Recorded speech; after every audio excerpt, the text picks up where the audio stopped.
Welcome back to Whilton Mill in Northamptonshire for round 4 of the UK Kart Series, featuring drivers as young as 6 years of age, all the way up to adults in the official British Sprint Championship for Pro Karts, running as part of the series. 6 races coming your way thick and fast, starting with the youngest drivers in karting in those Bambino classes, where we have a class for the mighty electric karts and the Coma engines. Jake Sanson's back in the UK and he's on comms today. Jake.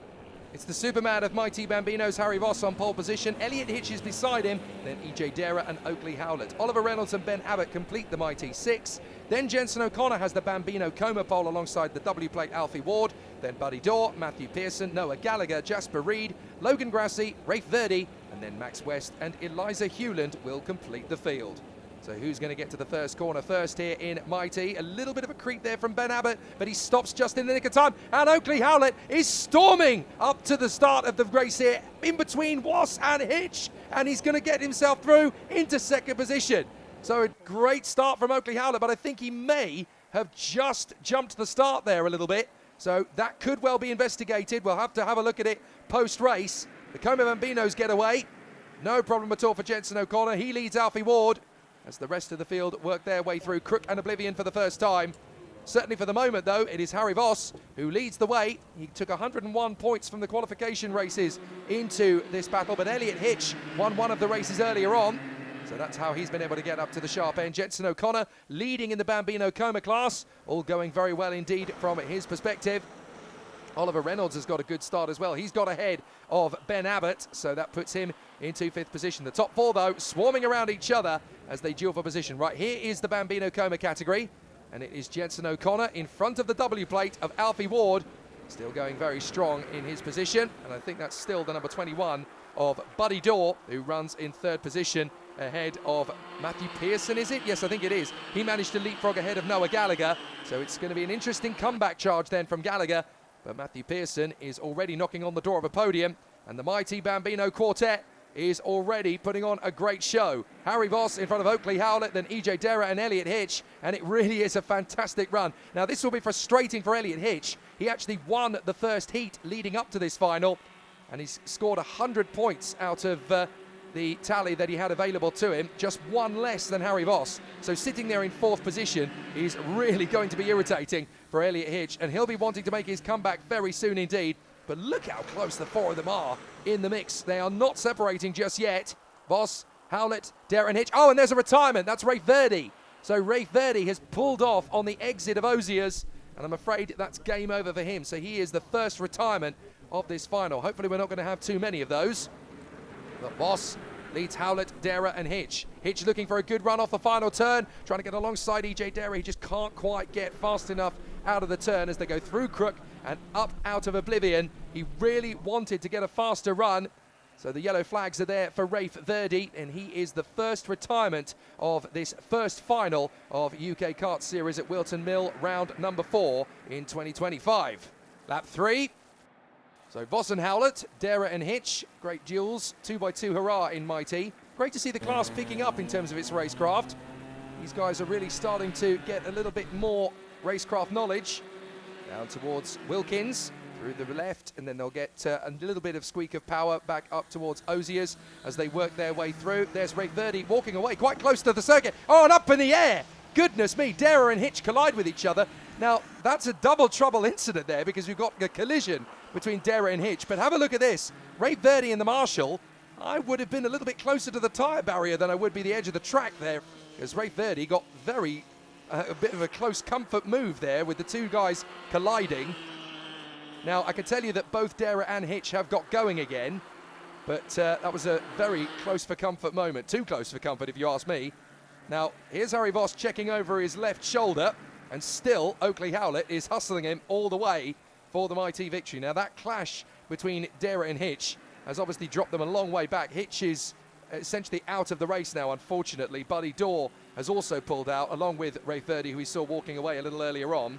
So Hitch is out, Dorr is out, and Rafe Verdi is out. All 3 of them no longer circulating, I'm afraid. But these 2 are circulating rapidly, faster than anybody else out on the course. And the Mighties are actually going quicker than the Coma Bambinos. So we've got Jensen O'Connor leading that from Matthew Pearson, Alfie Ward, Noah Gallagher, and then we've got a nice little duel cooking up between Logan Grassi and Jasper Reed. Here's the Mighty leaders once again. Now, of course, these karts are quite short wheelbase, very narrow. You don't hop over curbs in this category. A little further on into the race, and we can see that Moss and Howlett have still continued that trajectory of pulling clear of the rest of the competitors. Dara is still in third position. Here's the Coma Bambino class. Alfie Ward is in second position still, but a long way back, and we've got somebody slowing. That is Buddy Dorr actually pulling off the road then. So he had dropped quite a long way back. He had managed to get back ahead of Elliot Hitch. I thought he had retired from the race. His pace was so slow. Well, he has now. If he thought it was over before, it certainly is on this occasion. So Harry Voss still working in front of the young man from Northampton, the local driver, Oakley Howlett, giving a nice little wave as he went past there. What was he waving for? An interesting one. I think only he will know that one. Well, there's a yellow flag, and that is, of course, for Buddy Dorr's stationary kart. So they will go through the boot. There he is, just there with the marshal, who is doing the right thing on this occasion, just staying with the driver, making sure that he doesn't move until it's safe to do so. Out of the final turn, that change and reprofile of that final section really has changed the trajectory of the third sector of the lap. And quite a few mechanics have told me they actually set up the karts a little bit differently now with that change in the final chicane added to the boot. So there is the young 51, Jasper Reed, in front of these two. Voss and Howlett still just keeping themselves to themselves. And this is quite an important moment for Voss. He's got to be careful as he goes through the traffic here. He's got to make sure he doesn't trip over Jasper Reed as he makes his bid. There's a blue flag waving, but obviously you've got to be careful of your timing. And Jasper Reed does exactly the right thing. Look at that. Very smart man. Waits to let the two men go through. Doesn't cause too many havoc, too much of a trouble for those two, but also keeps his own nose clean. He doesn't cause any issues there at all. So down to the braking zone for Christmas. This is Matthew Pearson. No, sorry, my apologies. That's the 48 of Ben Abbott. And he is trying to get away from Alfie Ward, who is second place in the category for Bambino Comas. Always exciting to see two classes out on the circuit at the same time as the leaders overall approach Logan Grassi to put a lap on him. And again, every time you get close to a back marker, you've got to try and pitch the moment nicely as to when you're going to make the overtake on him. Well read by both Harry and Oakley. They came off the throttle a little bit there, and that gives them a little bit of a moment to think about where to position the car to get ahead of Logan. Logan didn't cause any problems either. Very smart thinking, considering these guys are Bambinos and they're between the ages of 6 and 8 years of age. These guys are doing a fantastic job, and they've clearly been listening to their mechanics, listening to the parents, listening to the people that are training them. They are very smart cookies, even for their tender young ages. So Harry Voss and Oakley Howlett still absolutely nose to tail, bumper to bumper. Careful on those curbs. You can take curbs of that height in the Honda classes and in the higher categories in the Pro Karts, but in these Bambinos, you cannot curb hop. It's a big moment in these particular karts. The chassis are very small by comparison, so you want to stay well off those curbs, and you can see the drivers have clearly learnt to make sure that they can have a fast run. 20 seconds left on the timer. You can see they're on the gantry, but they've learnt how to stay fast but also stay off those curbs. You can be a bit more aggressive in the Pro Kart categories and in BWR and Formula Blue, which will come up a little later in our program. But certainly in the Bambinos, you stay off those curbs. You do not want to get spat up into the air like we saw from Elliot Hitch earlier on. I can tell you that Elliot Hitch is okay. It looked worse than it was. He was able to get himself out of his kart. And of course, he is one of 3 retirements with Buddy Dorr, Elliot Hitch and Rafe Verdi. So Oakley Howlett has been able to get back on terms with Harry Voss. Every time he's dropped back, he's been able to catch him again. Much easier to be the hunter than the hunted. Onto the back straight. He's got a lap and a half now to do something about this, man. And Harry Voss knows it. He's got a lap and a half because we've run out of time, but it's time plus the additional lap. So Oakley Howlett looking for his move on Harry Voss. Looks left, looks right. Can't really make a bold move into the chicane, although these karts give you a little bit more room to do that. Here we go then, last lap. And Oakley Howlett's got one chance to get ahead of Harry Voss. Through Crook, through Oblivion, hug the apex. Along Manuel's Bank and up Fine Lady, up towards Christmas. This could be a chance for Oakley Howlett, but Harry Voss knows he's going to be there, so he moves the kart into the middle of the road. Well covered, well defended. Oakley Howlett trying to get alongside him on the exit. Oh, Harry is so smart. He knows exactly where he's going to place his kart to make it as impossible as possible for Oakley Howlett to get ahead. This is nice work. Howlett's going to get level, but he's not going to get far enough alongside to challenge into Wilkins. Through the left, down towards Oziers, and again, Harry Voss. Look, he makes one deliberate, clear move. He's not weaving around all over the place. He's not blocking. He's taking the one racing line he chooses to take. Nothing wrong at all with that from Harry Voss. Hugs the inside line of the boots. So good in terms of his placement. Oakley Howlett, try as he might, is not going to get a look in here. Harry Voss, so smart in defence, exactly where he needed to place the kart, and he will take the victory. Great job from Harry Voss in front of Oakley Howlett, who really showcased his step up this weekend. Good effort from the local man. Hopefully we'll see Oakley Howlett a little bit more often in future races. EJ Dera, a quiet race for him in the end after his clash earlier on with Elliott Hitch, but he will come through for third position, and Jensen O'Connor will beat Alfie Ward home for the Bambino Coma victory. Excellent performance and a great display. There is Jensen O'Connor. He gets his victory. Excellently done. Well performed out there on the course. Just 0.4 of a second then for the Might E victory. Harry Voss in front of Oakley Howlett, who pushed him all the way. EJ Dera in third position. Oliver Reynolds putting in a good show for fourth place in the category ahead of Ben Abbott. Jensen O'Connor got the victory in the Bambino Comas ahead of Alfie Ward. Matthew Pearson rounding out the podium in front of Noah Gallagher, Logan Grassi, Jasper Reed and Max West. In the championship in the Bambino Comas, Jensen O'Connor has 13 points on Alfie Ward with Buddy Dorr in third. Voss has 30 on EJ Dera with Reynolds now in third.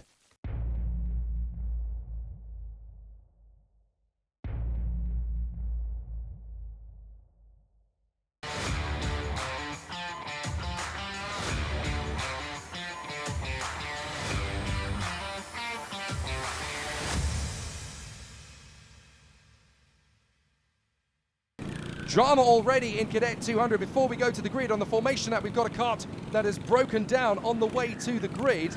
I think that's Bradley Sutton. Anyway, regardless, Margaret Skavechkis and Luke McGall are on the front row of the grid. Ronnie Jones and Elliot Bork. Then Shaylin Srikantan and Francesco De Caro, Nikita Roberts and Bentley Thursfield. Harry Search and Alistair Saunders rounding out the top 10. Ollie Knox is alone on row 6 now if Sutton is out. Daniel Giad and David Chiaka. Then Alfredo Mengerson and Marcel Markovic. Then Austin Dowell, Louis Dawson, Ted Fry, Zaya Ono. Then Seth Wright, Jacob Jones, Oscar Wills, Ada Wright and Phoebe Shelton. So the pole man, hoping to become Lithuania's first ever Formula One driver, Margaret Skavechkis, alongside Luke McGall on the front row of the starting grid. And number 12 on the grid is empty. That is indeed Bradley Sutton. So unfortunate for him. Green flag drops, a runaway. Not a bad start for Skavechkis, but a better one for McGall. He moves a wheel and a fairing in front. They bang wheels. He is going to make this happen. Yes, he does. Luke McGall jumps into the lead from second on the grid as they go through Crook and Oblivion and up Fine Lady. Margaret Skavechkis is bettered as they go down towards Christmas on the inside line. Big dive on Ronnie Jones and Shaylin Srikantan is spat out. Oh, what a shame for Srikantan. Nothing he did wrong there at all. We're going to see the replay. De Caro loses the back end of his kart, turns it into a move on Ronnie Jones. Jones gets squeezed. Srikantan's got nowhere to go.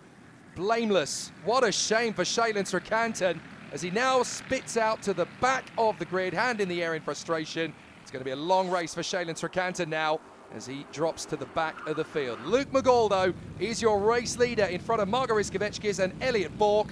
And so Skavechkis is going to have his work cut out to get ahead of Luke McGall. Look at the difference in racing line those two took there through that chicane at the end of the lap, though. Margaret Skavechkis a little bit more conventional, McGall a little bit more aggressive. Is this going to be enough for a move from Skavechkis to take on McGall, who's already defending on the way down to Christmas Corner? Here goes Skavechkis, launches in, textbook, no worries at all for the Lithuanian to go back into the lead. Fantastic work from Margaret Skavechkis. I have no worries at all about his future. Perhaps the ASN of Lithuania will be earmarking him for a place on the FIA Karting Academy trophy one day soon. Fantastic performance so far in this one. Lost the lead, didn't phase him, got it back together. Now Elliot Bork is having a go at Luke McGall himself now. No, he's not, in fact. He's decided, look, there's no point me racing you. We could both get on terms with Skavechkis here if we work together. But they have two very different racing lines. McGall stays off the curves. Bork is jumping over them. So that's an interesting one. And we got warning for contact. That's Francesco De Caro. So his involvement then in the incident between Ronnie Jones and Shaylin Srikantan has been noted by the officials. He's got a warning. And behind is, well, that's 633 squadron, isn't it? Nikita Roberts is there in P5 on the 63 car with the teeth of the fighter squadron livery on that kart. Very noticeable. And she is making such waves in this UK Kart Series paddock. Definitely a star for the future. 5th position for the moment. Finley Thursfield in P6. Ronnie Jones is now to 7th after that little incident. Recovered well considering. Ollie Knox P8, Alistair Saunders P9, and David Chioka is currently in 10th place in front of Jad, Serge, Mengerson, Markovic, Dawson, Fry and Zaya Ono. Now Shaylin Srikantan has already made up 3 places, has got ahead of Ada Wright and Phoebe Shelton, as well as Oscar Wills, who had a bit of a moment earlier on. Kvetchkis, now he's into the lead. You're never going to see him again. He's settled into the rhythm. He knows this circuit as if it was his backyard, and he is absolutely on it. Now, Elliot Bourke has got a really important role to play in this race here in 3rd place. Sat behind Luke McGall. He has 2 options here, be cooperative or go rogue. And he is going to make the entirety of the rest of this race play out depending on what he decides to do. In the background there, you might have just seen Bradley Sutton, who was supposed to start this race from 12th position. He's now got to sit there on the sidelines and watch the whole race play out. There is nothing more painful for a racing driver than missing the start for a mechanical problem and then watching your rivals play out the race after you. Absolutely heartbreaking. Through the chicane. Watch again these 2 different lines. Look, Bourke is aggressive over the curbs and is able to hop over them. McGall wants to stay off them. So I wonder if he's nursing the chassis a little bit. And that means that he's going to be slightly less aggressive in this race, but it means he's going to have to go a little bit more defensive. So Bourke is very impatient here. He wants to go for the move. Go on, commit, commit! On the inside line, he just wasn't quite able to make the move. They hop over the curbs. Off goes Bourke. De Caro gets through in a 3rd place. Now, if Elliot Bourke had had a smidge more confidence, he'd have been able to nail that overtaking move, and that would never have happened. Look, he's got the line, he's got the move. He just needs a little bit more bravery. Later on, the brakes would have done it. But as a result, they bang wheels again. They've locked together over the curb. Goes McGall into Bourke. Bourke finds the grass. De Caro gets through. That's a racing incident for me. Neither driver's done anything malicious. But unfortunately, that's the concertina effect when 2 karts are going into the same bit of track at the same time. Very unfortunate, and it's Elliot Bourke that comes off worse. What a shame. So Nikita Roberts is now very close up behind Elliot Bourke, and now Francesco De Caro, who's already got a warning for a little bit of earlier shenanigans in the race. Now he's got a proper look at Luke McGall, but look at what that incident has done for Margaris Kvetchkis. He's disappeared up the racetrack. He's got an entire grid of karts between himself and Luke McGall. So there's no worry at all for Kvetchkis up front. McGall and De Caro battling over 2nd. Francesco De Caro, one of the drivers who is in this season for the long haul rather than doing 1 race here, 1 race there. So this is a good opportunity for De Caro to pick up some decent championship points. Kvetchkis, of course, is a circuit specialist, whereas De Caro has been here since the start of the season. Hopefully this performance from Kvetchkis will encourage him to do a few more of the races this season, because we've got 5 more events after this one, because we're only on round 4 here. But the next time we go out racing is going to be in a few weeks' time on the beautiful Rowra circuit in Cumbria. And that is a fantastic location for this series to go. Up the inside line, nice move. That's Ollie Knox on the inside, it is indeed, but he doesn't quite finish it on the exit. A little bit too deep into the apex, and as a result, Finley Thursfield is able to pick it back up again. You learn on the job in this sport, that's the problem. You can make your mistakes, but you've got to learn from them. You've got to pick it up and have another go. So Thursfield able to run back in the head of these 3. Harry Search is there in 10th position with a little bit of space now between himself and Daniel Jayad. Here's the move again, this time from Thursfield to defend from Ollie Knox. And again, look at the difference in line between McGall and De Caro. So McGall is gesturing to De Caro. Come on, we can go and get Kvetchkis. Are you sure, says Francesco De Caro. I think he's gone. I think he's halfway to Bedfordshire. So out of Manuel's Bank and up Fine Lady. De Caro has only got one thing on his mind now, and it's not the victory, because Kvetchkis is long gone. He just wants to sit with McGall, pull clear of Elliot Bourke, and then on the last couple of laps of the race, he'll try and get into 2nd place. It's the best of a bad job. Damage limitation for De Caro. So now he's going to be behind Luke McGall. And the lap time difference is staggering. Even without that incident, I'm not sure they would have really had a candle to Kvetchkis. He's 0.4 of a second quicker per lap than anybody else out there on the course. That is startling pace. So De Caro right in behind Luke McGall. Looking for that gap. McGall is just cautious enough on racecraft that he is a real thorn in the side of these drivers. Meanwhile, Nikita Roberts has fallen back away from Elliot Bourke, and now she's going to have to defend from Ronnie Jones, the O-plate.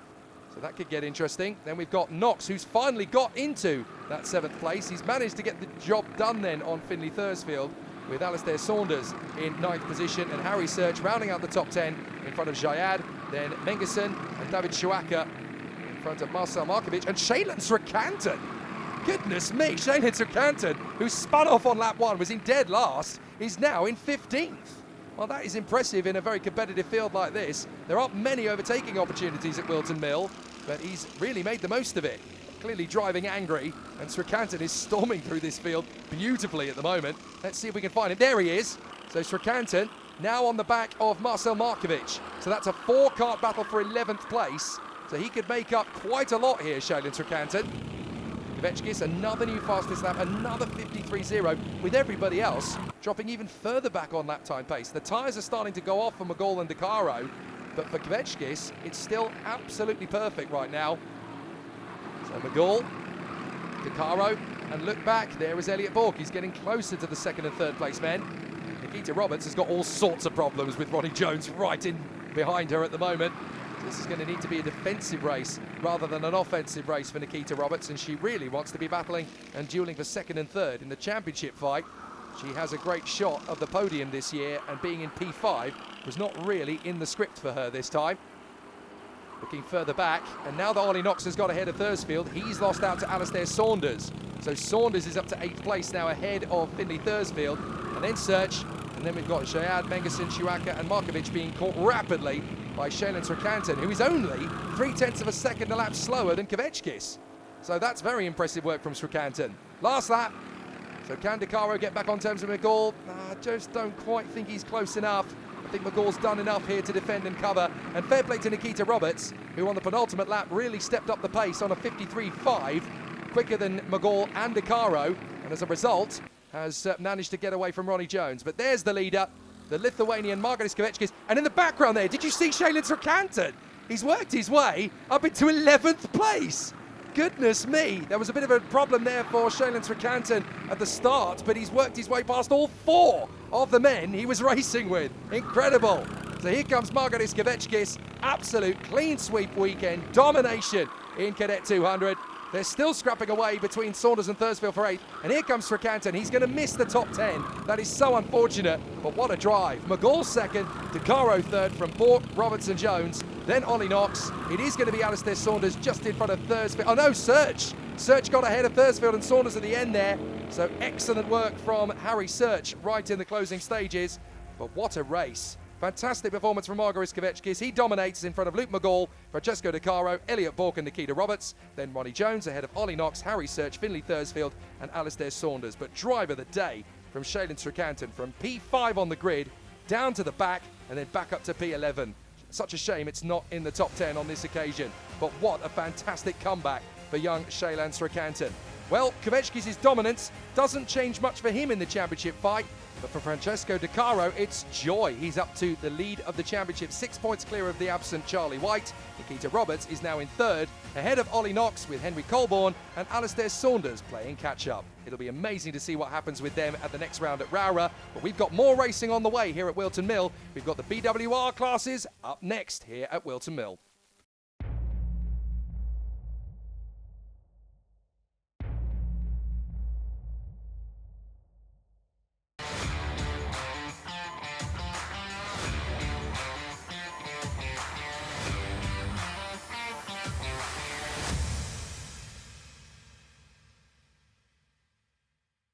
Three classes in one grid, BWR, BWR Junior and Formula Blue.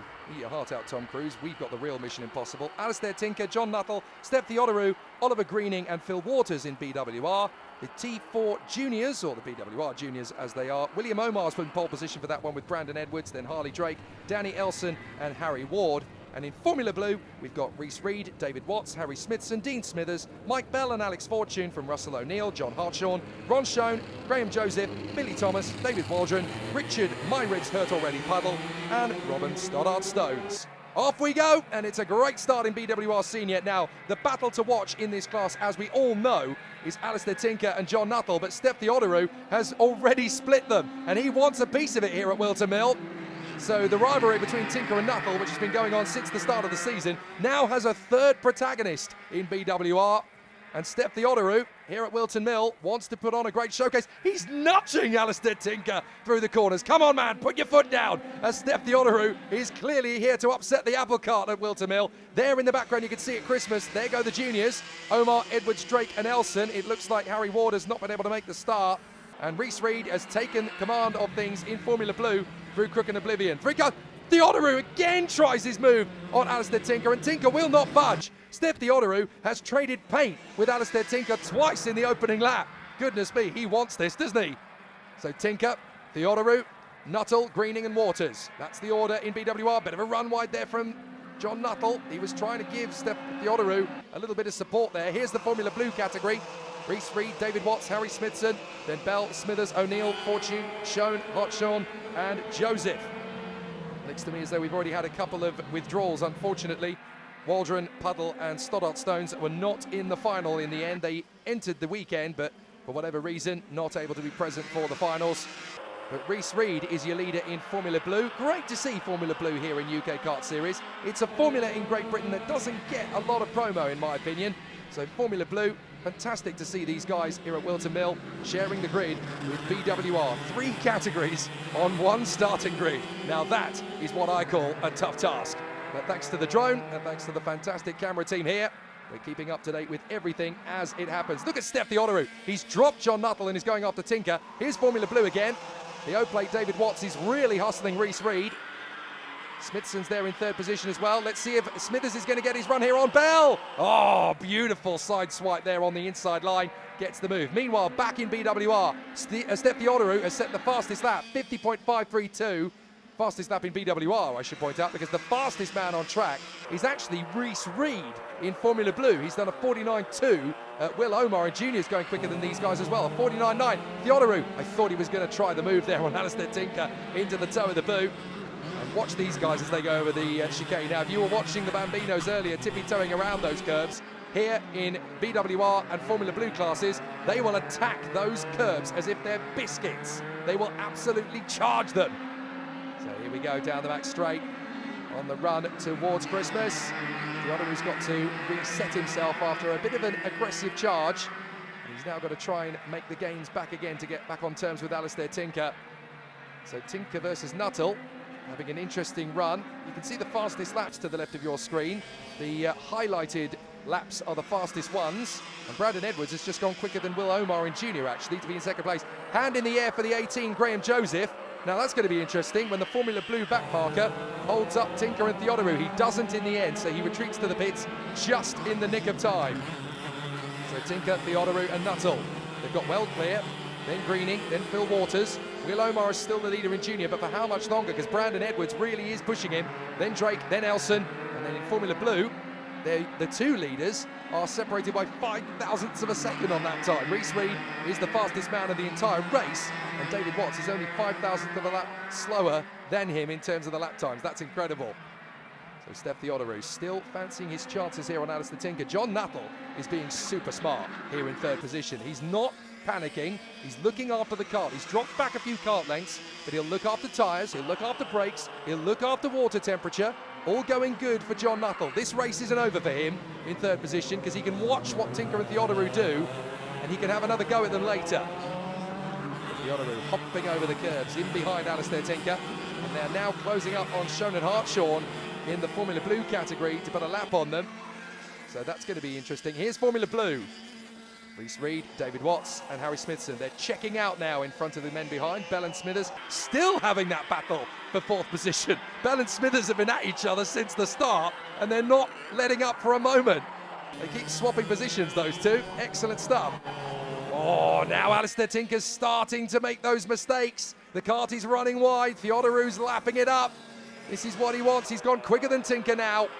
And they've got 2 slower karts in front of them. They've got Schoen and Hartshorn up in front. Theodorou takes the lead into the boot. Brilliant work from Steph Theodorou. He's in front and now he's going to back up Alistair Tinker. Well, through the escape road goes Ron Schoen. John Hartshorn's going to be in the way. Move over, let us through, which he does, but he's not going to get there at the right moment. Theodorou's going to get out sideways, and Alistair Tinker is going to come at him with a little bit more momentum. Got to protect that inside line, Steph. Alistair Tinker won't need a second invitation. There he goes, into Christmas. Thank you. Well, that was a short-lived lead, wasn't it, Steph? Alistair Tinker comes straight back into the lead. If you want to take this race from him, you're going to have to prize it from his cold, dead fingers. Alistair Tinker will not surrender. Tinker back in front of Theodorou. John Nuttall is there in third place, and look how much time he's gained as a result of that little badinage between Theodorou and Tinker. He's right there. So Will Omar is still the leader in BWR Junior ahead of Brandon Edwards, Harley Drake and Danny Elson. And then in Formula Blue, Reese Reed is just a whisker in front of David Watts. Harry Smithson still third in front of Dean Smithers, Mike Bell and Alex Fortune. So there's a bit of a swap of positions there. Well, Oliver Greening is being allowed to get past by John Hartshorn on the straight, who's being very gentlemanly indeed, actually letting everybody go without causing them a headache. Still Theodorou, still right in behind Alistair Tinker. Reese Reed is still the lead man in Formula Blue, not by much at all ahead of David Watts and Harry Smithson. So we've got the top three close together in BWR and in the juniors as well. Well, there is the number 2 of Harry Smithson, losing out there initially to Danny Elson, then manages to get past him. So Danny Elson in the BWR junior category moving aside and letting the Formula Blue leaders go through. Looking at the lap times, Reese Reed and David Watts might get close to Omar and Edwards before the end of the race here. So a little bit of inter-class battling, as we've seen already today in some of the other categories. We saw the Bambino classes from Mighty and Coma get very close together in the final reckoning. So the Formula Blue guys are definitely giving the BWR juniors a hard time. Will Omar and Brandon Edwards still so even in terms of lap pace in BWR junior, as we watch Theodorou still hustling Tinker, and look at John Nuttall. He's just doing exactly what he needs to do. He's just set his personal best lap time of 49.956. Now, John Nuttall is not pushing particularly hard here. He's just managing. He's looking after tyres, brakes, engine. Everything is just as it should be for John Nuttall. He doesn't need to kick on. He just needs to wait until these two really scrabble. He'll be there ready to snatch it away. Down the straight, last couple of minutes to go. John Nuttall just watching a brief here with Tinker and Theodorou in the lead. Tinker's going a little bit wide through Crook and Oblivion, and he even looks over his shoulder at Theodorou. He's not finding it easy to run in the lead here. But Alistair Tinker, plenty of experience on these karts. So he's going to be a very tough man for Steph Theodorou to beat. Waters still fourth, Greening still fifth. Brandon Edwards has got ahead of Will Omar in BWR Junior. He's taken the lead there in front of Omar and Drake. Reese Reed is still in front of Watson Smithson in Formula Blue, as Elson drops back now on the road behind Dean Smithers. But Will Omar and Brandon Edwards are having a terrific race in BWR Junior. It's so hard to know where to look, because you've got three magnificent battles on one racetrack. Theodorou hopping over the curves, chasing after Alistair Tinker. Three of the toughest men in this paddock. Theodorou throwing his cat amongst the pigeons into the vanguard of the Tinker-Nuttall rivalry. And we've seen right from the start of the season at round 1 at Shenington that you don't mess with Tinker and Nuttall unless you've got the nerve and the steel to mix it up with them to the end. And Theodorou has definitely shown his cards. But now we get into the very tough element of the race. The final is the longest race of the weekend, and you can see that Theodorou has given a little bit of daylight now between himself and Alistair Tinker. It's that latter stage of the race where all that hard work to fight for the victory earlier on comes back to bite you. The tyres are worn, the brakes are tiring out. It's not easy to hold that position. But great battles going on further back. That is the leader in the junior category, I believe, Will Omar, having got himself back into that position. Oh no, my apologies. That is still Danny Elson, now losing ground to Dean Smithers and Mike Bell. But Will Omar has got back into the lead of BWR Junior. We go into the final lap, and Steph Theodorou is tiring. Big problem for him, as there goes the O-plate. David Watts trying to stay with Reese Reed in Formula Blue, but Watts has got the traffic to deal with. Will Omar's back in front of Brandon Edwards. But look at how much Steph Theodorou has tired out. That is how tough it is to mix it in these long finals. They go into Wilkins, through Oziers. There's Tinker. He's got this race in the palm of his hand. Theodorou is having to defend big time. And you can see as well, good opportunities to move forward up the inside. That is the 15 getting through.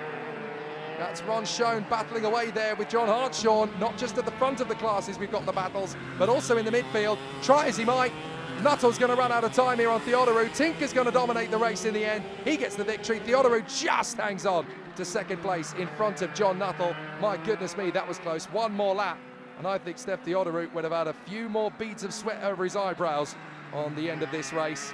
Very tough stuff. Will Omar is going to take the victory in the junior battle, just ahead of Brandon Edwards. How close was that at the line?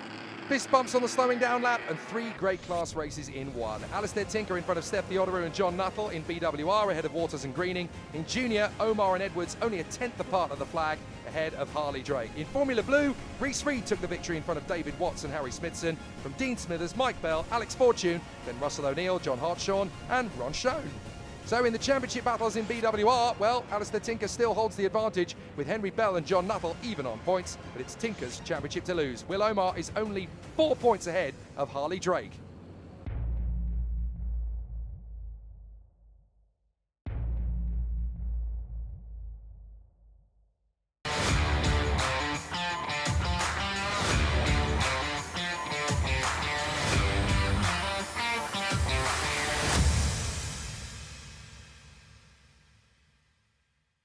Honda R200 final at Whilton Mill. Bring it on. It's going to be a fascinating starting grid. Aaron Berridge and Ashton Horsfall on the front row. Dexter Petty and Rocco Geraghty. Then Peter Webster and Matthew Plant. Very exciting stuff from the top 6. Oliver James Smith and Rebecca Restall. Harry Pennington and Lewis Dean. Then Aidan Ingram and Hallie Findlater. Mia Duffel, Hendrix Bennett, Carter Lundy, Lola Flatley and Thomas Stevens.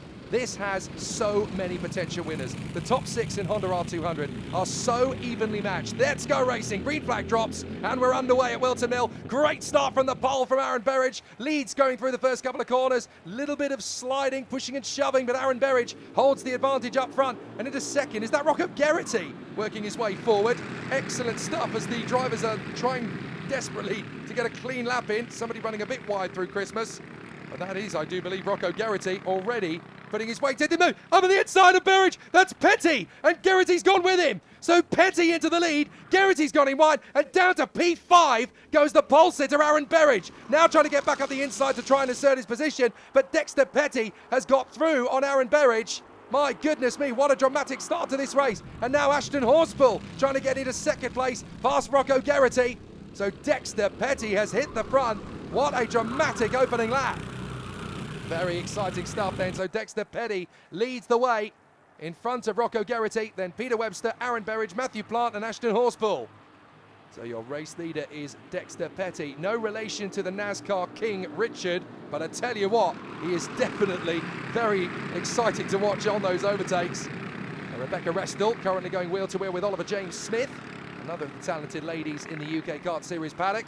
And look at the top 6, they are absolutely nose to tail. Petty, Geraghty, Webster, Berridge, Plant, Horsfall. So much talent in this field. And of the top 6, the R200 cars are so evenly matched. Goodness me, I think that was Lewis Dean going curb hopping. Very tough stuff there on the opening lap. Up on the inside, there goes Horsfall back on the inside. But Matthew Plant holds his nerve, but he's left the door open on the exit. Thank you, says Ashton Horsfall. I'll get you eventually. So up into B5 then goes Horsfall in front of Matthew Plant. That's given Oliver James Smith and Rebecca Restall a bit of a tempting opportunity. They move slightly further forward. So Dexter Petty leading Rocco Geraghty. Berridge back into third place now. He's got ahead of Peter Webster. So one by one, Berridge is picking them back off again. Up to third, having dropped as far as P5. Got ahead of Plant, got ahead of Webster. Now he's got to go for Petty and Geraghty. And these two do not mince their words out on the circuit. They will go for it. Rocco Geraghty hunting down the move on Petty. In through Wilkins, out through Oziers. Back onto the little back straight, up towards the boot. You do get the sense that this is going to need a very decisive move to put Petty's nose out of joint. Dexter Petty doing a very good job in the lead here. Rocco Geraghty hunting him down there, and look at the aggression from Aaron Berridge in third place. No contact, but hustling every single line they take. So Aaron Berridge, another fastest lap, 51.431. He's going to make this move come hook or by crook. Out of crook, out of oblivion, down towards Christmas corner. In through the right-hand hairpin, Geraghty is swarming around behind Dexter Petty. They get a little bit loose over the curbs. This could be an invitation for Aaron Berridge. Berridge is going to look to the inside line into Ashby. Not close enough. Horsfall not quite close enough to make the bid on Peter Webster yet either. And Rebecca Restall has got ahead of Plant. So has Smith. So Restall and Smith have both got ahead of Matthew Plant. So Rebecca Restall is now the best of the rest, if you like, in P6. Petty still ahead of Geraghty and Berridge. Webster and Horspool trying to stay with them. There's Rebecca Restall, now in P6, ahead of Smith, Plant, Pennington, Dean, Finlater and Aidan Ingram. Out of the final turn. Berridge is really putting Geraghty under pressure. This is where Geraghty has to make a very decisive choice now. Does he sit there and stay with Petty and risk getting overtaken by Berridge? Or does he go for the move before Berridge gets the move on him? Here he goes, and Berridge is going to go for both of them. He only gets the chance on Geraghty in the end because Geraghty has to bail out of his move on Petty. But Petty is doing everything he can to try and hold on to the position. He defends. Berridge round the outside. Contact! Berridge goes back down to P5. Oh, he puts his hand in the air. What is Petty doing? Well, fascinating. Berridge was trying to turn right. Petty didn't turn at all. So Dexter Petty holds the lead. Berridge is back down to P5, and he's not a happy man. Shaking his hand at the leader, Dexter Petty. Did you see what he did to me? So Geraghty is now back down to third position. As a result of that, Peter Webster was able to sneak through and get into second position behind Dexter Petty. And he's getting a penalty. Petty's getting a penalty. It was there on the digi-flag. Now, what kind of penalty is Dexter Petty getting? They clearly feel that because Berridge was trying to turn into the corner, Petty didn't turn at all, so that's an interesting one. They can rule there that he's gained an advantage by contact.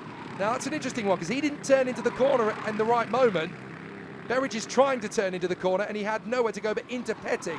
So they can rule that Dexter Petty essentially has gained the lead of the race on Berridge, or held the lead of the race, I should rightly say, by contact.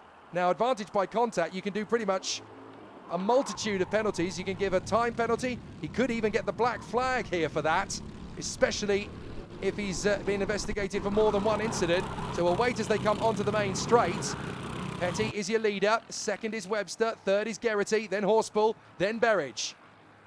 So what is Aaron Berridge going to be able to do now, having dropped all the way back to P5? Looks like Horspool's getting quite hungry in behind Rocco Geraghty. But Peter Webster has been the smart cookie in all of this. Worked his way up in his second position when it all kicked off. So Peter Webster now going for his move on the inside of Petty. Can't find the way on the inside line. But he must be careful here because he knows if he was looking at the digi-flag, he will know that Dexter Petty's getting a penalty. So depending on what the penalty is, Webster is going to be the leader of this race. Then Geraghty, then Horspool, then Berridge. Now, if it's a 5-second penalty, Petty's going to essentially have to try and get clear, pull away to the tune of 5 seconds if he wants to hang on to this victory. And up the inside goes Berridge. Oh, he was squeezed there, Horspool. So Ashton Horspool was squeezed there in behind Geraghty. Black flag on the digi-flag. Dexter Petty is being black flagged. Oh my goodness, the race leader is going to get a black flag. He knows he's got it. He moves aside. He lets the field go. Wow. Very sporting decision there from Dexter Petty. He could have thrown his toys out of the pram and kicked off, but there was no childish histrionics there from Dexter Petty. He takes the penalty. He accepts his terms. He may not agree with it, but that is not the point. When you get a penalty, you do as you're told. A lot of Formula One world champions could probably learn from Dexter Petty there. But Peter Webster then takes the lead from Rocco Geraghty, Aaron Berridge and Ashton Horspool as Petty trundles back to the pits with his tail between his legs. What a shame for Dexter Petty. So Webster is your leader. Geraghty in second. Third is Berridge. Fourth is Horspool. This race is still alive and still kicking. So Rocco Geraghty now sets the fastest lap at 51.42. Meanwhile, Oliver James Smith, full credit to him, he's got himself back into 5th place here, ahead of Restall, Plant and Pennington. Here they come down towards Christmas. Restall trying to go for the move. That was beautifully crafted by Oliver James Smith. Restall had nowhere to go. She couldn't pick left, she couldn't pick right. She had to sit there behind Oliver James Smith. And now we've got a 5-car train. Smith, Restall, Plant, Pennington and Lewis Dean. So Lewis Dean, after his curb-hopping antics earlier on, he's now catching up to this quartet. There in 10th place is Hallie Finlater. Up the inside, Geraghty goes for the move on Webster. So, incredibly, we've had a multitude of different leaders as Restall tries, goes for the move on Smith. There's not a lot of room. She can't make it work. Oliver James Smith is the master of defence. He should be signed up for Crystal Palace. As Berridge tries desperately to get the move there on Webster. Horspool down the run on towards Christmas, and Rocco Geraghty becomes another different race leader. We've had Berridge at the front, we've had Webster at the front, we've had Petty at the front, and now we've got Rocco Geraghty. All we need now is Ashton Horspool hitting the front of this race, and we've got the full set. So around they go again to Wilkins, down towards Oziers, but Geraghty, look at that daylight he's got over Webster, Berridge and Horspool. That could be race winning. So it's up to Berridge and Horspool now. Stop racing each other and go to get that gap down. Well, nobody's told Berridge. Berridge makes the bid on the inside line and it sticks. Good overtake from Aaron Berridge. The championship leader clearly deciding he wants to go for this himself. Now, Webster made a bit of a mistake there through the chicane, so that's going to give Horspool an opportunity to close up. But now they can team up. Don't race each other anymore. Don't go wheel to wheel, team up. If the three of you work together, you've got time and opportunity to catch Rocco Geraghty. They're doing it already. Look how much momentum they've made just going down that straight towards Christmas. They've already taken about 4 kart lengths out of the move. Here comes Horspool on the inside, gets the move on Webster. He's up to 3rd place now. This is why you never, ever, ever give up in Honda R200. Oliver James Smith in P5 there as we look on from the drone. Ahead of Plant, Pennington, Dean and Restall. So Restall, who was at the front of this train, is now at the back of it. Big shuffles in this one. Restall trying her best to get back into it, but that looks like Lewis Dean hunting for a move on Harry Pennington into the boot. And look at the pace that Aaron Berridge is unlocking now. He really is eating up the road. 51.1! Goodness me! Really finds an incredible lap time there. Aaron Berridge takes 0.4 of a second out of Rocco Geraghty's advantage on that lap alone. Excellent stuff. And Geraghty is now running scared. Berridge is really eating up the racetrack here. Now to Ashby. That massive gap that Rocco Geraghty had is now just a couple of feet. So Berridge hustling into Wilkins, down towards Oziers. Geraghty under some pressure here. Berridge, Horspool and Webster still right in behind. And the battle for 5th position still held by Smith. Ahead of Plant, Pennington, Dean and Rebecca Restall. So Rocco Geraghty's big advantage is now ancient history. Look at that, nothing in it. So Geraghty runs a bit wide. You can see he's under the pressure as they go into the final lap. Here comes Aaron Berridge. He's going to try and hunt for the move on Rocco Geraghty. They slide through Crook and Oblivion. He's still got momentum, he's still got pace. Now Geraghty's going to defend. Berridge is going to still find the gap. Oh, brilliant! Wonderfully done. Geraghty thought he'd held his nerve enough, but he hasn't, and now Horspool is going to come right round the outside to get in a second. Oh, masterful from Horspool. He found the perfect gap around the outside of Geraghty. It's heartbreak for Rocco Geraghty. He goes from 1st to 3rd, but Horspool now making his bid on Berridge. He thinks better of it into Oziers. You've only got one more chance here. What has Ashton Horspool got up his sleeve? He's going to try, but Berridge is going to cover it into the toe. And I think there's the last chance gone. It's going to be an amazing comeback drive twice from Aaron Berridge out of the final turn, and it's his victory. Aaron Berridge, what a comeback. Ashton Horspool 2nd, what a drive. Rocco Geraghty denied on the last lap. Webster 4th, and it's Smith who comes home 5th in front of Plant, Restall, Pennington and Lewis Dean. What a sensational race Honda R200 have given us yet again.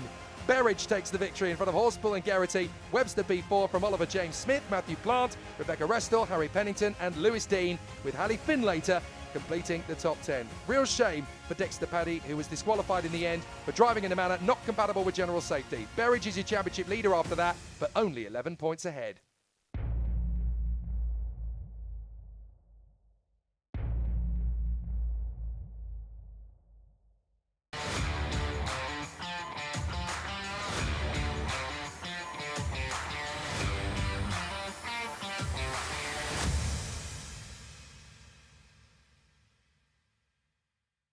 A full capacity senior pro kart final here at Whilton Mill. Aaron Alexander and George Ludwell on the front row of the grid from John Hogan and Ike Needham. Then Danny Bean and Rossi Costello from Carl Ruddock and Ronnie Rowe. Mick Lord and Steve Nichols rounding up the top 10. Then James Drabwell and Oliver Hall. Reese Bright and Max Mannion from Ben Morby and Zach Dawson. Alfie Wilkes and Riley Bowen. Aaron Lord is in 19th alongside Alfie Wiltshire. Then Ollie Clegg and Christian Bellaby. Matthew Hushby and Brad Rowe from Jonty Bezic. Dominic Needham, Peter Sharp, Finley Marshall, Jack Dunbobbin and Chris Fuller. Rounding out the grid, we have Eddie Croydon Fowler, Tom Hewland, Sean Deacon, Kerry Croft, Archie Cotton and Andrea Berhario Mustieta. So what is going to be the score once they come through at the end of this thriller? Plenty of drivers that could take the victory. Interesting charge from George Ludwell, who's gone across the road to block John Hogan into the first couple of corners. Hogan tries to go around the outside of him at the start and ends up behind him. And look at that, it's given a beautiful gap to Aaron Alexander. Now, I have a feeling John Hogan's not going to be too happy about that, because George Ludwell came out of his grid position there. So an interesting way to start the race. They work their way further forward. But Aaron Alexander has an incredible lead now as, I think Rossi Costello having a bit of a moment there on the first lap and dropping back down the order. That's very unfortunate for him, as Carl Ruddock is leading the charge behind the top 5. Aaron Alexander in front of George Ludwell, John Hogan, and that is Danny Bean ahead of Ike Needham now. So he got a better start. Ruddock is there in front of Mick Lord. Yeah, Rossi Costello has dropped back down the order, unfortunately. So it was him that went off on the exit of the kink out of Christmas on the run to Inkermans. So Rossi Costello, I'm afraid, has lost quite a few places. Alexander leading, Ludwell second, then Hogan, Bean, Needham, Ruddock, Lord, Ronnie Rowe, James Drabwell. Where's Rossi Costello? Down to 13th then, just in behind Ben Morby and ahead of Oliver Hall with Zach Dawson, who started down in 15th on the grid, making a move. He's got on the inside line, and that is a perfect lunge on the inside of Oliver Hall. That puts him into 14th. His next target is the man who went off on the first lap, Rossi Costello. So Aaron Alexander taking things nicely in his stride at the front end of the field. The drone pictures capturing the action perfectly here at Whilton Mill. And the top 5 in fact, are already breaking clear. Look at that. It doesn't look as though Hogan can really hold the same pace as George Ludwell initially. Bean is trying to stay with them. Needham is still there in 5th place, but they're not running nose to tail, are they? And they usually do in senior pro karts, just like these guys do. 6th position downwards. It's led by Carl Ruddock, then Mick Lord, Ronnie Rowe, James Drabwell and Steve Nichols. Then there's more pressure because we've got Aaron Lord ahead of Ben Morby, Rossi Costello, Zach Dawson, Oliver Hall, Max Mannion and Jonty Bezic. Any moves down into Christmas? Certainly not from 6th down to 8th, there's not. Mick Lord is trying his best to work his way further forward.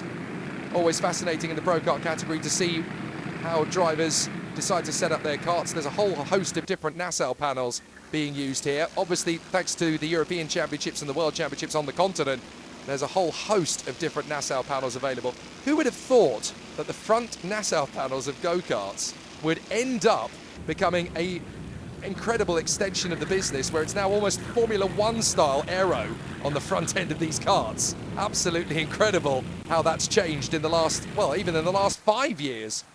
So Aaron Alexander has pulled clear of Ludwell. Hogan is 3rd, Bean is 4th, Needham is 5th, and Zach Dawson's got ahead of Rossi Costello in this train of karts.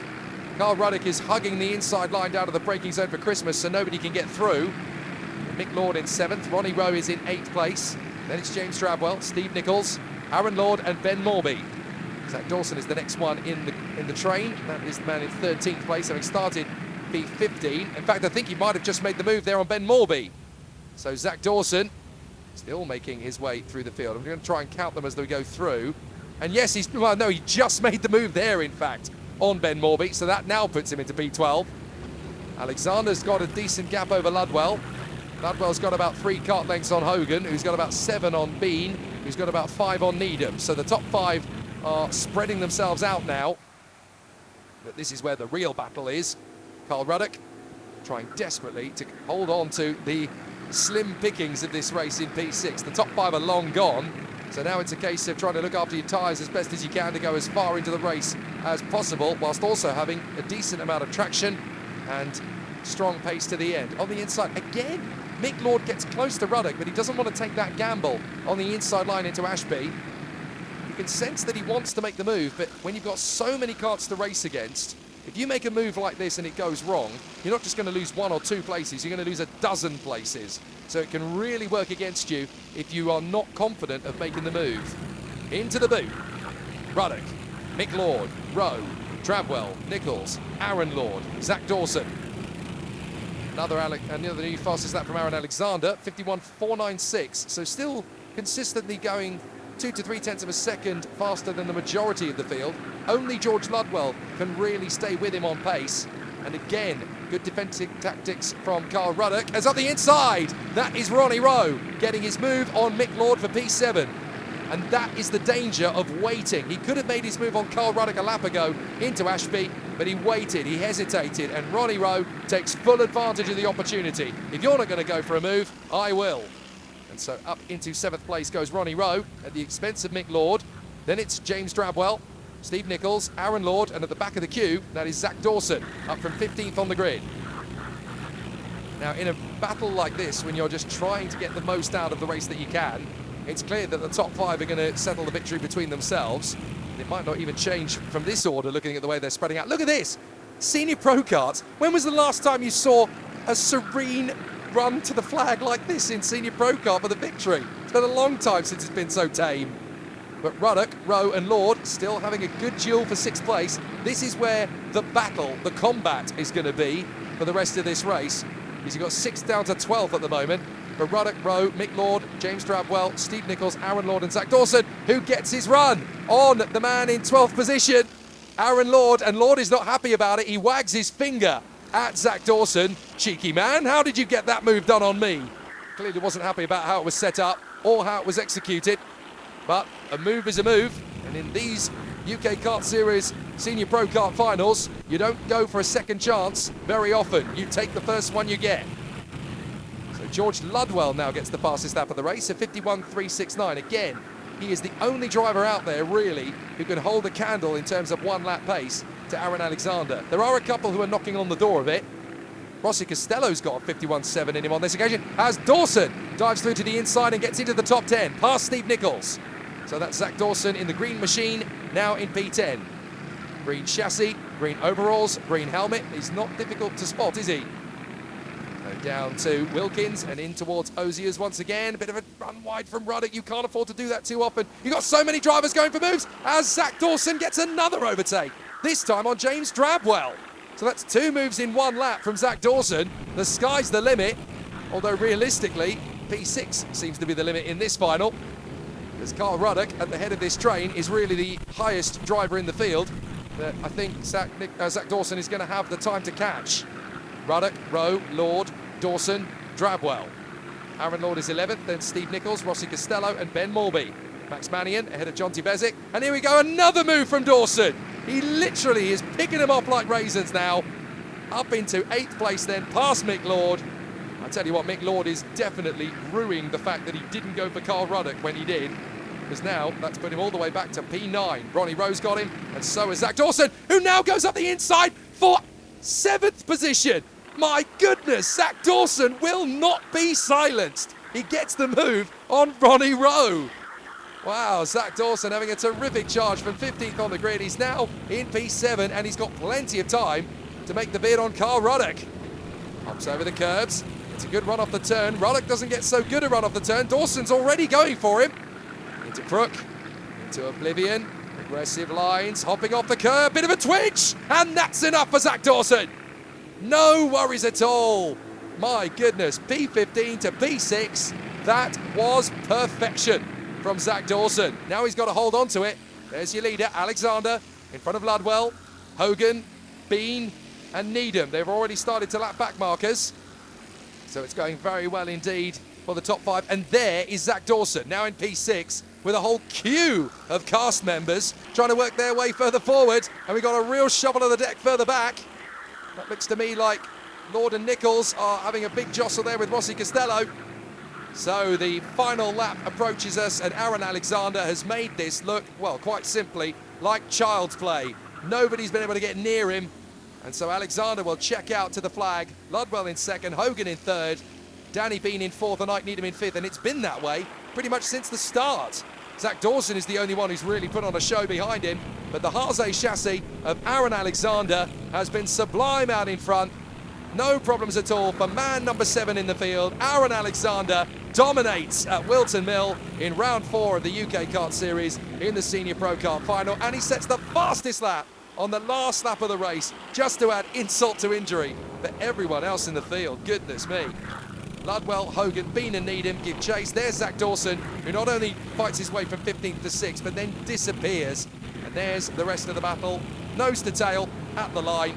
Fantastic racing throughout in Senior Pro Kart. It really has been nail-biting for everybody other than the top 5. They made it look so simple out there, and Aaron Alexander dominates the final. He takes the win in front of George Ludwell, John Hogan, Danny Bean and Ike Needham. Zach Dawson goes up 10 places to B6. Then it is Carl Ruddock in front of Ronnie Rowe, James Drabwell and Mick Lord. They'll be back in action once again for round 5 of the championship at Rowrah, but we've got one more race to go here at Whilton Mill, and that is the Junior Pro Kart Extreme finale.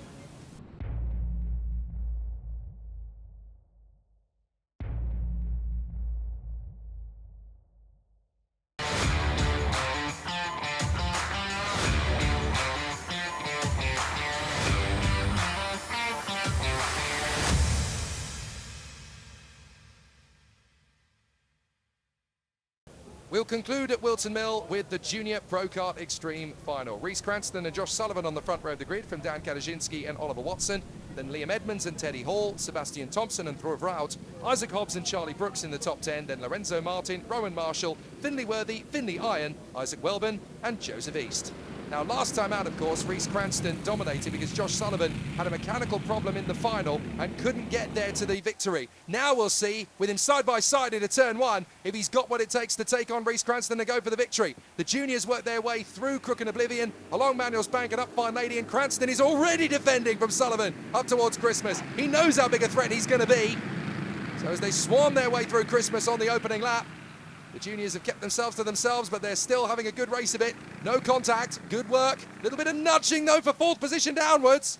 A little bit of paint traded there between Watson and Edmonds. Teddy Hall is sitting, waiting in the wings there in P6, looking for his chance to move forward. And it's a proper scrap for 7th position down to the back.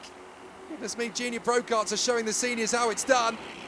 Cranston, Sullivan and Kadaszynski, nose to tail. There's the battle for 4th between Watson, Edmonds and Teddy Hall.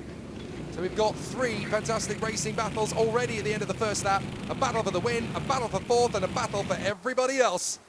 So Reece Cranston comes through to set the pace on the first lap, but look at Sullivan. He was denied the chance to go head-to-head with Reece Cranston at fullback after retiring midway through the final. Now he knows that he's going to put Reece Cranston up against the ropes. I still believe that Josh Sullivan could have caught him at fullback, and we could have had a couple of great laps at the end of the final at fullback a few weeks ago. Now Sullivan gets to showcase what he can do from the outset. And look at Dan Kadaszynski in 3rd place. All he has to do is sit there in 3rd, let them do their thing. If they get too close together, he'll pick it up. So down the back straight, up to the boot once again. Watson is ahead of Edmonds and Hall in their battle for 6th place. And we've got a great race going on between Thompson, Marshall, Rout and Isaac Hobbs in the mix for 7th position onwards.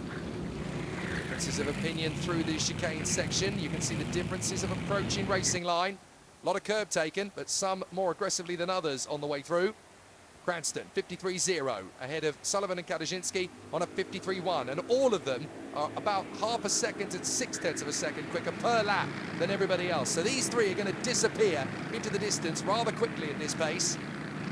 But who's going to get the victory? Will it be Reece Cranston? Will it be Joshua Sullivan? Or will it be Dan Kadaszynski? 4th position looks good for Oliver Watson. He's actually pulled a bit of a gap on Liam Edmonds. So he will hold on to that 4th place for the moment. And as a result, Teddy Hall is now all over the back of Liam Edmonds. Then we got Rowan Marshall, Rout, Thompson, Hobbs, Brooks, Worthy, Lorenzo Martin, Isaac Welburn, Joe East and Finley Iron. They are really scrapping amongst the remainder of what this race can hold.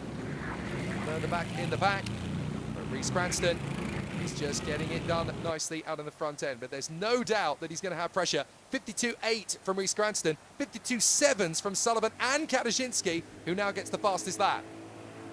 Long Manuel's Bank into Christmas. There's the battle for 4th between Watson, Edmonds and Hall. Rowan Marshall now on his own. We've got Druver out. Defensive moves from Sebastian Thompson, who spins, and there's nowhere Isaac Hobbs can go, and a big spin going with them in avoidance. It's so easily done. You panic, you put your foot on the brake to try and avoid the contact, and the back end overtakes the front. Mistake from Thompson, Hobbs spun in retaliation, and there was a 3rd man going in with them. Big disaster, so easily done. Look at the back end of Reece Cranston's car. He is finding it a little bit loose in the boot. So Cranston is under big pressure here from Sullivan and Kadaszynski. He had to wrestle with the wheel there to stop himself going off the road. I wonder if there's a little smattering of rain. It's been pretty dry all day long, but it can happen at any time. It is Whilton Mill. Certainly Reece Cranston finding the loose end of the carts there. So Thompson and Hobbs have recovered after their spins. The man who went with them, I'm afraid to say, was Whilton, I do believe. So those three have all recovered, but they've lost a lot of positions. Now, Cadet has got to be careful. He's just done a 52.5 compared to Cranston and Sullivan on 52.1s. He cannot afford to drop too far back. If those two get into the wars, he needs to be sat in the box seat, a couple of kart lengths away, ready to pounce. You may only get one chance. Fourth place for Watson, Edmonds still P5, Hall in sixth, then Rowan Marshall behind. So Cadet trying to stay in a safe position, but this is the run for fourth and fifth. You can see that Watson has got a good measure of Oliver Edmonds. Teddy Hall is there or thereabouts. Look at Sullivan. He is so much more aggressive here at Whilton Mill than he even got the chance to be at fullback, and he wants this. So Cranston able to hold the position. He's on one of the 2025 spec Nassau panels. There's been 3 new ones made for this year. We've got a very interesting derivation of opportunities to display your aerodynamic prowess. There's these Barracuda fins on the Birillard nose for this year. There's what's quickly being known as the Walrus fin, Walrus tusk I should say. That's the one that we're looking at on Rhys Cranston's kart. It's a little bit ugly in my personal opinion, but it does the job, and it certainly keeps good front end balance and grip. And we've got quite a few derivations of Nassau panels nowadays.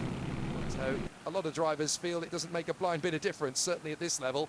It's your right foot that counts, not how the air passes through your Nassau. But Josh Sullivan, another fastest lap from him now this time, 51.84. Cranston, that back end, wants to overtake the front, doesn't he? He's really having to measure himself on that brake pedal. So Sullivan is just keeping him honest. This is where Sullivan can really be the intimidator, as Dale Earnhardt used to be known in NASCAR. Just hustle the man in front. Don't make any overtakes, you don't need to. Just be on him, be on his rear quarter.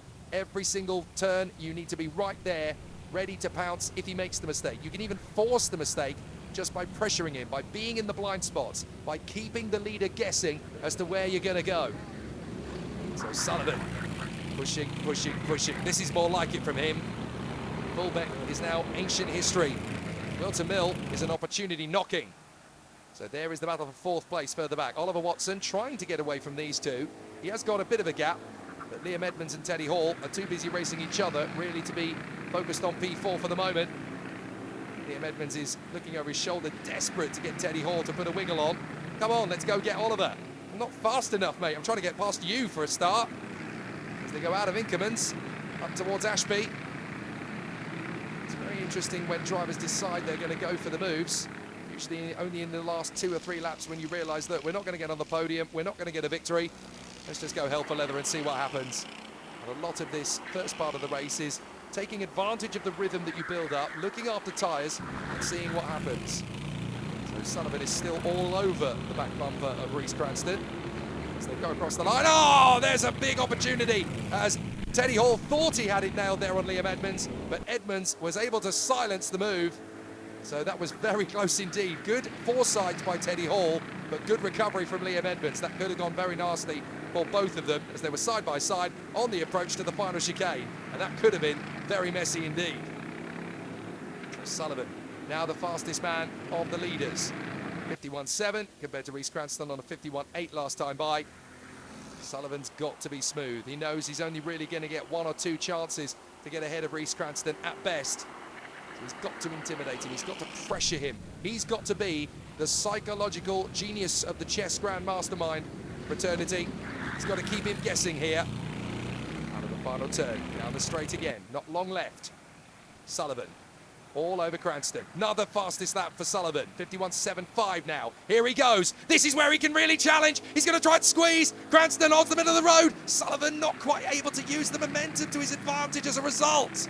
Smart work from Cranston, just covering his line enough that the move is shut down. Sullivan didn't have the confidence to go for him. Now he can try and get him on the undercut of Ashby. They're side by side again. But Cranston's put his kart in exactly the right place. Now he can try and dive across. Oh, it's masterful from Cranston. He knows exactly where to put the kart. Middle of the road, look at it. He can't go left, he can't go right. He won't be able to go around the outside of him there. And again, he then just adjusts the position of the kart to the middle of the road, tightens it up on the axis. Wonderful from Rhys Cranston. No matter what Josh Sullivan tries, he can't find the gap. 2 laps to go. Can Reece Cranston hold on to this? If anybody watching at home has any fingernails left, I'll be a Dutch uncle. To the inside line they go. Into Christmas. Not able to work it. Oh, this is so tricky. Josh Sullivan swarming around like a wasp at a picnic. Come on, man. Put your foot down. Through Ashby. Down towards Wilkins. For the left. A little bit of nudging. He's really getting impatient. Up to Oziers.